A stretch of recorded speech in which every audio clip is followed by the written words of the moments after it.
En ce temps-là, tandis que Jésus parlait aux disciples de Jean le Baptiste, voilà qu'un notable s'approcha, il se prosternait devant lui en disant : « Ma fille est morte à l'instant, mais viens lui imposer la main et elle vivra. » Jésus se leva et le suivit ainsi que ses disciples.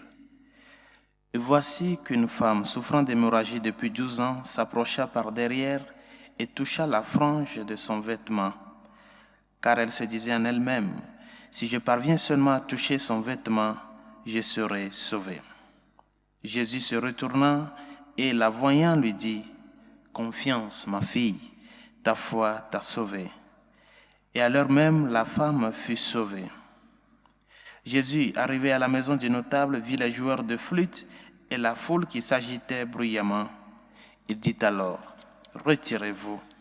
La jeune fille n'est pas morte, elle dort. » Mais on se moquait de lui. Quand la foule fut mise dehors, il entra, lui saisit la main et la jeune fille se leva. Et la nouvelle se répandit dans toute la région. Acclamons la parole de Dieu. Louange à toi, Seigneur Jésus. Le prophète Osée, l'un des prophètes du royaume du Nord, d'Israël, qui a reçu cette charge de prophétiser autour du 8e siècle et d'apporter le message de la conversion au peuple d'Israël. Et la première lecture que nous venons d'écouter,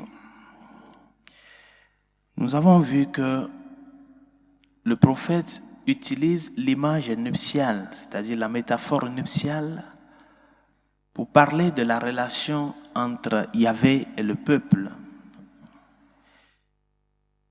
Et quel est le message d'Osée, c'est-à-dire le message de Yahvé à travers Osée? Osée est appelé à dénoncer les injustices et les infidélités d'Israël par rapport à sa relation avec Yahvé. Appeler le peuple à reconnaître que cette infidélité dans l'idolâtrie a fait du mal à son époux. Le peuple qui est l'épouse et Yahvé qui est l'époux. Et tout le livre du prophète Osée est dans cette logique-là. Osée parle de la prostitution, parle de cette épouse qui a abandonné ses enfants. C'est juste pour parler de la relation entre Yahvé et le peuple. Le peuple d'Israël, que le Seigneur a acquis comme son peuple, a choisi. Ce peuple, à un moment donné, s'est laissé mener par ce qu'il voit autour de lui dans les autres peuples. D'autant plus que Yahvé qu'il a pris comme son peuple, comme son épouse, le peuple a commis l'infidélité à travers l'idolâtrie. Israël a commencé à adorer d'autres dieux à part Yahvé. De telle manière que l'épouse a blessé cette relation-là avec l'époux.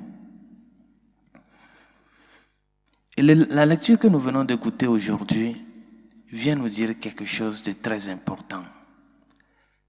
Dans cette infidélité-là, c'est Yahvé qui est parti chercher son épouse infidèle pour la ramener. Je vais la séduire, mon épouse infidèle. Bien chers amis, quelle préoccupation de Dieu quand nous nous éloignons. Et pourtant, il va à notre recherche parce que nous sommes chers pour lui. Nous sommes des trésors à ses yeux. Et c'est pour chacun de nous qu'il a envoyé son Fils.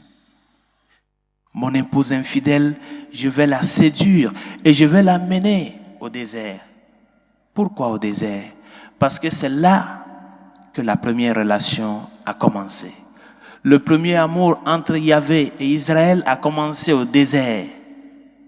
Et pour renouer le nouveau mariage, le nouveau lien matrimonial, la nouvelle alliance, nous allons partir au lieu de départ. Bien chers amis, c'est là l'amour de Dieu dans notre vie. Il ne nous abandonne pas pour que l'ennemi nous dévore. Et il souffre toutes les fois que nous nous tournons le dos. Il va à ta recherche. Laisse-toi pour qu'il puisse te retrouver et t'amener au bon pâturage. Il veut encore te séduire avec ce premier amour-là. Pourquoi ne pas te laisser séduire par le Seigneur? Laisse-toi qu'il te séduise, qu'il te ramène à lui. Parce qu'avec l'époux, tu es dans de bonnes mains. Et c'est cet époux qui est parti guérir les malades, faire recouvrer la vue aux aveugles, annoncer une année de justice à tous les hommes. Cet époux s'est fait chair en la personne du Christ. Et c'est lui qui vient plénifier cet amour du Christ, du Seigneur, de Yahvé dans notre vie quotidienne. Et c'est pour cela, dans l'évangile de ce jour, l'évangéliste a bel et bien mentionné dans ce geste de cette femme qu'à l'heure là même que le Seigneur lui a dit « Confiance ma fille, ta foi t'a sauvée », à l'heure là même, elle fut sauvée. L'évangile ne dit pas qu'elle fut guérie. L'évangile a utilisé le mot « sauver ». Parce que c'est lui seul qui est notre sauveur. Il sauve la personne entière. Le Seigneur ne vient pas seulement nous guérir de nos maux physiques. Il vient nous sauver tout entièrement pour le Père. Demandons-lui de nous aider à ce que dans ces moments de difficulté où des fois nous perdons de vue qu'il est l'unique sauveur, que nous perdons de vue qu'il est venu pour nous, qu'il s'est fait demeure au milieu de nous pour notre bien par amour à nous, que dans des moments de difficulté, nous ne perdons pas de vue qu'il est avec nous. Parce qu'il nous l'a promis que je suis avec vous tous les jours jusqu'à la fin des temps.